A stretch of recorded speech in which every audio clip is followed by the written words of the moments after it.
신약성경 헬라어 직역 스타우로스 준 바이블 로마서 4장 4절을 살펴보겠습니다. 헬라어 원문을 보시겠습니다. 토, 데, 에르가조메노, 호 미스토스, 우, 로기제타이, 카타 카린, 알라, 카타토, 오페일레마 컬런으로 문장이 끝나고 있습니다. 여기서 접속사는 대라는 접속사인데요. 도라고 해서 cc라고 파신교가 나와 있는 것을 보실 수가 있습니다. cc라는 것은 대등 접속사입니다. 즉 로마서 4장 3절과 대등하게 연결되어지는 접속사라는 뜻입니다. 그래서 그런데라고 하지 않고 영어는 now라고 했는데 영어는 and라고 하시면 되고 한글은 그리고라고 이제 4장 3절에서 4절로 연결되어지는 접속사가 되겠습니다. 그 다음에 토, 에르가조메노 했습니다. 보시다시피 토라는 것은 관사, 역격, 남성 단수이고 에르가조마이의 관사, 역격, 남성 단수와 연결해서 동사분사 현재 중수디포를 쓰고 있습니다. 즉 에르가조마이라는 역격이기 때문에 한글은 자에게는 이라고 주격을 했는데 이것은 역격입니다. 4장 3절에서도 역격이 나왔었는데요. 무엇 무엇으로 무엇 무엇에게라고 번역한다라고 했습니다. 그러니까 일하는 자에게는 하면 안 되겠죠. 그 일하는 자에게라고 해야 됩니다. 그것은 중수디포라고 했으니 본인 자신을 위한 행동이요. 타인에 의한 본인을 위한 행동을 중수디포다라고 했습니다. 즉 타인에 의해서 일을 하게 되는데 그 일하게 되는 그 타인에 의한 것이 본인 자신을 위한 행동으로 나타나고 있다는 것이죠. 그래서 그 일하는 자에게 라고 해야 됩니다. 주어는 호 미스토스입니다. 관사주격이고 명사주격 남성 단수입니다. 그래서 한글은 목적격으로 번역을 하였죠. 그 싹을 했는데요. 아닙니다. 그 싹이라고 해야 되겠죠. 은는 이가로 주어가 항상 한글은 되어지고 있으니까 말입니다. 영어에서는 더 리워드라고 했는데 미스토스는 처음 나온 단어라 우리가 살펴보겠지만 리워드가 아닙니다. wage라고 영어는 해야 됩니다. 즉 일에 대한 보상으로 받는 어떤 것, 즉 급료라고 할 수도 있고 일에 대한 대가로 받는 wage라고 번역을 해주셔야 됩니다. 부정을 하고 있는데요. 로기제타이, 로기조마이는 우리가 여러 번 보았던 단어입니다. 여기다 라고 했습니다. 그래서 동사직설법 현재 수동이니까 여기지 아니하고 하면 안 되겠죠. 여김을 수동이니까 여김을 받지 않는다 라고 해야 되겠죠. 그러니까 그 일하는 자에게 그 싹이 여김을 받지 않는데 카타라는 것은 무엇을 쫓아라고 우리가 여러 번 나왔던 단어입니다. 전치사 목적격인데요. 은혜로 하려면 역격으로 번역하였죠. 그렇죠? 이것은 명사 목적격입니다. 은혜를 쫓아라고 해야 되겠죠. 은혜를 쫓아. 그래서 그 싹이 은혜를 쫓아 역임을 받지 않는다라고 합니다. 그 다음에 알라카타토 오페일라 역시 동일한 호미스토스 로기제타이를 주어 동사로 하고 있습니다. 그 빛을 쫓아. 빛으로가 역시 아니죠. 전치사 목적격입니다. 그 빛을 쫓아 역임을 받는다라고 해석을 해주셔야 정확히 문법에 따라서 번역을 하셨다고 볼 수 있습니다. 그러니까 주어는 그 싹시입니다. 그 싹시 은혜를 쫓아 역임을 받느냐 아니면 빛을 쫓아 역임을 받느냐라는 문제를 가지고 어떤 일을 하고 있느냐라는 것을 지금 말하고 있는 것이죠. 두 단어가 새로 나와 있는데요. 미스토스라는 단어와 오페일레마라는 단어가 새로 나오는 단어입니다. 그 단어를 한번 보시겠습니다. 미스토스 하면은 신약성경 전체에 걸쳐서 싹시다라고 한글은 번역하도록 합니다. 영어는 wage라고 번역합니다. 즉 일에 대한 보상을 말하는 것입니다. 오페일레마 하면은 빚이다라고 합니다. 즉 빚을 갚는 것을 말하는 것이죠. 이것이 오페일로라는 빚지다라는 동사에서 나온 중성명사이고 또 여성명사로서의 빚이 있습니다. 오페일레.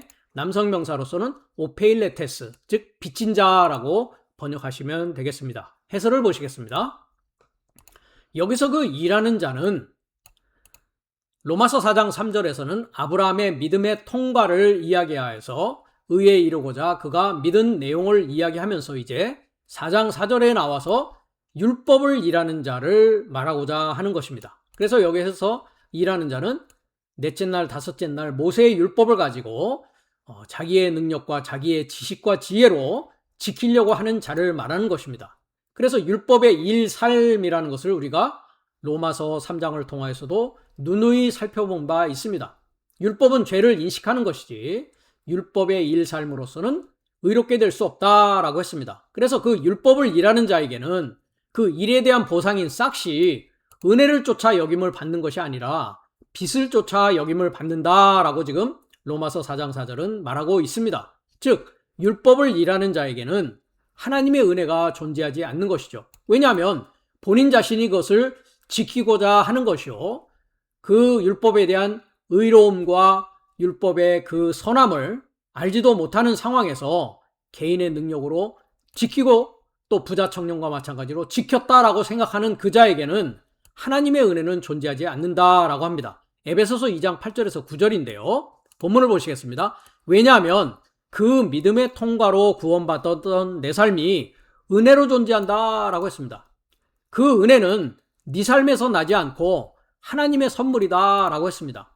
즉 하나님의 은혜는 나의 여섯째 날에 아들의 영이 내 마음 가운데 옴으로 말미암아 내가 하나님의 말씀을 이해하게 되고 하나님의 계명삼, 하나님의 율법을 온전히 지킬 수 있는, 하나님을 사랑하고 이웃을 사랑할 수 있는 나의 일곱째 날에 하나님의 삶이 존재하는 것이 은혜를 통해서 존재하는 것이고 믿음의 통과로 존재하는 것이지, 넷째 날, 다섯째 날 종교인으로서 본인이 율법을 지키고자 일하는 자에게는 그 하나님의 선물인 은혜는 존재하지 않는다라는 것이죠. 일 삶에서 나지 않으니, 즉 그 율법을 일하는 자에게서 난 것이 아니니 누군가 자랑하지 못했기 위함이다 라고 합니다. 이들은 자랑하려고 했기 때문에 주님으로부터 누누이 위선자 삶이라는 책망을 받았던 것입니다. 우리가 로마서 11장 5절에서 7절을 가보아도 율법의 일삶에서는 은혜가 더 이상 은혜가 아니다라고 말씀하고 있습니다. 그러므로 이와 같이 지금 그때 안에서도 은혜의 선택을 쫓아 나머지가 되었다라고 합니다. 여기에 로마서 11장은 이제 이스라엘에 대하여서 넷째 날, 다섯째 날 종교인으로서의 이스라엘이라고 하는 혈통적, 역사적 이스라엘이라고 하는 자들이 이제 지금이라고 하는 여섯째 날 안에서 하나님의 은혜의 선택을 쫓아, 하나님의 은혜의 선택은 우리가 에베소서 금방 2절에도 보면 믿음의 통과고 하나님의 선물을 쫓아서 이제 나머지로 남아져서 넷째 날, 다섯째 날에서 이제 여섯째 날, 일곱째 날로 넘어오는 나머지가 되었다라고 합니다. 그러면서 6절에 만일 은혜로면 더 이상 일 삶에서가 아니다. 그렇습니다. 율법을 일하고자 하는 그 일 삶에서가 아니라 하나님의 믿음의 통과로 은혜로 존재한 삶에서라는 것이죠. 그러면서 더 이상 일 삶에서가 아니라면서 그렇다면 은혜가 더 이상 은혜가 되지 못한다라고 합니다. 만일 일 삶에서면 그것은 더 이상 은혜가 아니다. 그렇다면 그 일은 더 이상 일이 아니다라고 합니다. 즉 율법에 일하고자 하는 그 상태, 넷째 날, 다섯째 날의 종교인의 모습이 탈바꿈 되어져야만이 믿음의 통과로 하나님의 은혜가 임함으로 말미암아 이제 나의 일이 아니라 하나님의 일을 하게 되는 일곱째 날의 일이 하나님이 원하시는 일이다라는 것입니다. 그러면서 7절에 그러므로 무엇인가? 그것을 접하여 찾는 이스라엘은 이것에게서 얻지 못하였다. 즉 넷째 날, 다섯째 날에 이스라엘이라고 하는 자들은 이 은혜에서 얻지 못했다. 그러나 그 선택이 접하여 얻었다라고 합니다. 즉 하나님의 은혜의 선택을 쫓아 나머지가 된 자들이 그것을 얻게 되었다라고 하면서, 그리고 남은 삶은, 즉 나머지가 되지 못하고 넷째 날, 다섯째 날에 머무른 그 자들은 단단하게 되었다라고 말하고 있습니다. 두 번째로 넘어가서 그 율법을 일하는 자에게 그 싹은 빚을 쫓아 여김을 받는다라고 했습니다. 즉 하나님의 은혜의 선물은 우리에게 값없이 임하는 것입니다. 그러나 율법을 일하는 자들은 그 일에 대한 보상이 그것이 빚이 되는 것이죠.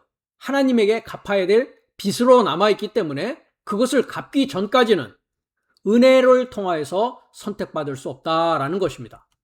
우리가 이미 로마서 2장 6절에서 10절에서 살펴보았는데요. 율법의 일 삶을 쫓아 받을 보상을 여기에서도 말하고 있습니다. 하나님께서 그의 일 삶을 쫓아, 즉 각자의 일 삶을 쫓아서 넘겨주실 것이다 라고 하면서 진실로 선한 일의 인내를 쫓아서 영광과 존귀와 썩지 않음을 찾는 삶에게는 영원한 생명을 그가 넘겨주실 것이고, 그러나 파벌에서 나오고 진리의 진실로 불순종하고 불의로 설득받는 삶에게 하나님의 경노와 분노가 그 싹으로 주어질 것이라는 것이죠. 그 악한 것을 완전히 일하는 사람의 모든 목숨을 접하여 환난과 곤경이니 첫째는 유다요스 그리고 헬라인이라.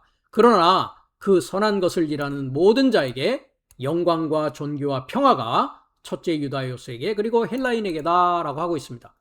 즉 넷째 날 다섯째 날의 종교인들의 삶은 그 일삶을 쫓아서 하나님께서 넘겨주실 때 그들은 파벌에서 나온 자들이요, 진리에 불순종하는 자들이요, 불의로 설득받은 자들이기 때문에 경노와 분노로 보상을 받을 수밖에 없다라는 것이죠. 그들은 악한 것을 일하는 자들입니다. 그러나 여섯째 날에 지금이라고 하는 그 하나님의 은혜가 접하여서 믿음의 통과로 하나님의 의에 이루고자 하는 자들은 이제 일곱째 날에 선한 것을 일하게 되는 것이죠. 그 선한 분은 한 분이기 때문에 하나님을 일하는 자가 되는 것이죠. 그들은 영광과 존귀와 평화다라고 하면서 영원한 생명을 넘겨주신다라고 합니다. 이와 같이 율법을 일하는 자에게는 일에 대한 보상이 경노와 분노이고 그 다음에 환난과 공경뿐이다라고 우리가 이미 로마서 2장 6절에서 10절을 통해서 살펴본 바가 있습니다. 누가복음 12장 56절에서 59절을 가면 율법을 일하는 자에게 빚을 쫓아 여김을 받는 이 말씀이 빚을 다 갚아야만이 넷째 날, 다섯째 날에 감옥이라는 곳으로부터 나올 수 있다라고 주님께서 말씀하고 있습니다. 그 부분을 살펴보면 마지막 렙돈의 빚을 넘겨주기까지 감옥에서 나오지 못한다라고 누가복음 12장 56절에서 59절은 주님께서 말씀하고 있습니다. 위선자 삶이요 라고 합니다. 율법을 본인들은 지킨다고 이야기하고 지킴을 자랑하고 있지만은 그들은 위선자 삶이라는 것입니다. 그 땅과 그 하늘의 그 얼굴을 네 삶이 확증할 줄 알았다라고 합니다. 즉 내 안에 있는 땅과 내 안에 있는 하늘의 그 모습을 내가 알고 확증할 줄 알았다라고 주님께서 말씀하는 것이죠. 그러나 어떻게 내 삶은 이 때를 확증하지 못하는가? 이제 너의 땅과 너의 하늘이 새로운 땅과 새로운 하늘로 탈바꿈되어지는 일곱째 나팔 소리를 주님으로부터 들어야 되는 이 여섯째 날을 확증하지 못하는가라고 책망하고 계십니다. 그리고 너 자신 삶으로부터도 네 삶은 왜 그 의로운 것을 판결하지 못하느냐라고 묻고 있습니다. 즉 하나님의 의, 그리스도 예수, 그 복음이 내 안에 임해야만이 의로운 것을 이제 판결하고 분별할 수 있는 능력이 생기는 것이죠. 58절입니다. 왜냐하면 네가 너의 대항자에 결합하여 통치를 접하여 물러가게 되면 그 길 안에서 그로부터 풀려났도록 노력을 주었어라 라고 합니다. 즉 이제 주님께서 오셨다라는 것은 주님의 길을 알아서 그 길 안에 있어야 되는데 지금 넷째 날, 다섯째 날의 길 안에서 풀려나기 위해서는 그 땅과 그 하늘의 얼굴을 확증해야 되는 것이고 무엇이 의로운 것인가를 분별해야 된다는 것이죠. 그것을 위해서 노력해야 된다라는 것입니다. 언제든지 그가 너를 재판관을 향하여 강제로 끌고 가고 그 재판관이 그 집행관에게 너를 곁해주고 그 집행관이 너를 감옥에 이르고자 던지지 않도록 함이다라고 합니다. 여기서 재판관은 그 아버지신 하나님이시요 그것을 집행하는 분은 그리스도스 예수스인 것이죠. 이들은 아직은 감옥에 이르러 감옥 안에서 살고 있는 상황이다라고 했습니다. 그래서 넷째 날, 다섯째 날 종교인의 삶은 감옥 안에 있는 삶입니다. 그러면서 주님이 말씀하십니다. 내가 내게 말한다. 그곳에서 내가 그 마지막 렙돈도 넘겨주기까지 거기서부터 감옥에서부터 결코 나오지 못한다라고 합니다. 여기서 렙돈이라는 것은 돈을 말하고 있는데요. 헬라어로 렙톤이라고 합니다. 이것은 레포라고 하는 껍질을 벗기다라고 하는 동사에서 왔습니다. 이 레포라는 동사에서 비늘이라고 하는 레피스라는 단어가 만들어지는데, 우리가 사도행전 9장 18절을 가면 대제사장으로부터 이제 공문을 받아서 기독교인들을 체포하기 위해서 가던 사도 바울이, 그전에는 사울이었죠.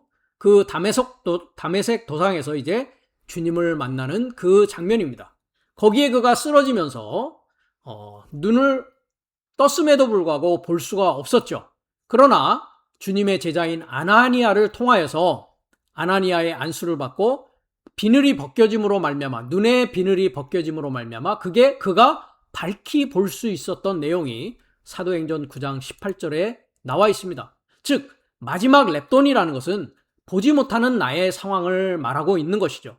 이 레피스라는 단어에서 또 레프로스라고 하는 문둥병이 이라는 단어가 만들어집니다. 즉 문둥병에 걸렸다라는 것은 하나님을 알지 못하고 하나님의 의를 알지 못하는 상황이 문둥병에 걸린 자요, 비늘이 아직 감싸고 있는 자요, 보지 못하는 자다라는 단어와 이 렙톤은 연결되어져 있습니다. 즉 보지 못하는 자기 자신을 인식하고 알아서 주님으로부터 그 은혜를 받기까지 감옥으로부터 결코 나오지 못한다라고 말하고 있는 것입니다. 이 빚을 받아야, 이 빚을 갚아야 율법을 일하는 자가 감옥에서 나올 수 있는 것이죠. 즉 눈을 떠야 감옥에서 나올 수가 있는 것입니다. 즉 은혜가 임해야 되는 것이고 믿음이 통과돼야 되는 것이죠. 그래서 넷째 날, 다섯째 날에 종교인의 그 삶이 감옥의 삶인데, 7대 대접에 그 땅의 창녀 삶과 가증한 삶의 어머니인 바빌론 감옥이 무너지는 것을 우리가 계시록 18장 1절에서 3절의 내용을 통해서 알 수가 있습니다. 바빌론이라고 하는 뜻은 영어로는 mixed knowledge, confused knowledge라고 합니다. 즉 혼합사상을 말하는 것이죠. 세상의 지혜와 지식과 종교인의 삶은 하나님의 말씀이라는 것을 서로 혼합하여서 인간의 윤리와 도덕적인 내용을 가지고 하나님의 말씀을 지키려고 하기 때문에 하나님의 분노 안에 놓여진 것이요, 그들은 사도 바울이 사울이었을 때처럼 보지 못하는 비늘이 눈을 감싸고 있는 자일 수밖에 없었다라는 것입니다. 계시록 18장 1절부터 3절을 살펴보겠습니다. 그리고 이 삶을 결합하여 나는 그 하늘에서 내려가는 다른 사자를 알아보았다라고 합니다. 즉 7째 날에 인자 사역을 하고 7째 날에 완성된 영원한 복음, 즉 그리스도 예수의 탄생과 십자가와 부활을 통하여서 그것이 내 안에서 영적으로 일어나 7째 날에 그의 임재에서 살아가는 그 자를 만나야만이 내 안에 있는 감옥, 내 안에 있는 혼합사상, 바빌론이라는 성이 무너질 수 있다는 것입니다. 그 7째 사자인 다른 사자를 알아보았다라고 하면서 그가 위대한 권세를 가진다. 그리고 그 땅이, 즉 나의 첫 땅이 그의 영광에서 밝게 되었다라고 합니다. 즉 하나님을 아는 지식을 받아야 나의 첫 땅이 이제 새 땅으로 밝게 되어질 수 있는 것이죠. 2절입니다. 그리고 그가 힘 안에서 위대한 음성으로 소리질렀다. 말하길 떨어졌다 떨어졌다 그 위대한 바빌론. 그리고 그녀는, 위대한 바빌론은 귀신 삶의 거처와 모든 더러운 영의 감옥과 모든 더럽고 미움받았던 새의 감옥이 되었다라고 합니다. 즉 감옥인 바벨론으로부터 풀려지고 놓여지기 위해서는 두 렙돈이라고 하는 그 마지막 렙돈을 넘겨주기까지 그 바빌론에서 탈출할 수 없다라는 것이죠. 즉 아들의 영이 임해야 되는 것이고 하나님의 은혜가 임하여서 내가 선택받아줘야 된다라는 것입니다. 그래야 그 은혜의 선택을 따라서 금방 우리가 로마서 11장에 살펴보았듯이 은혜의 선택을 쫓아서 우리가 6째 날로 넘어올 수 있는 것이죠. 계속 보겠습니다. 3절입니다. 계시록 18장의 3절입니다. 왜냐하면 그녀의 음행의 그 분노의 그 포도주에서, 즉 혼합 포도주죠. 혼합 사상입니다. 모든 민족 삶이 마셨다. 그 땅의 그 왕 삶이, 그녀에 결합하여 간음하였다. 그리고 그 땅의 그 상인 삶이 그녀의 음탕의 그 능력에서 부요했기 때문이다 라고 합니다. 그래서 주님께서 성전 정화를 하고 있는 모습을 우리가 사복음서를 통해서 알 수 있습니다. 그 성전은 사람이 세운 성전이요, 그 성전은 바벨론과 같은 곳이었던 것이죠. 그렇기 때문에 그 혼합된 포도주와 혼합된 사상으로 음탕의 능력에서 부요하고 그녀와 간음한 그 넷째 날 다섯째 날에 위선자 삶, 종교인의 삶을 그 일하는 자에게 그 싹시 은혜를 쫓아 여김을 받지 아니하고 마지막 렙돈을 넘겨주기까지의 그 빚을 쫓아서 여김을 받는다라고 사도 바울이 말씀하고 있습니다.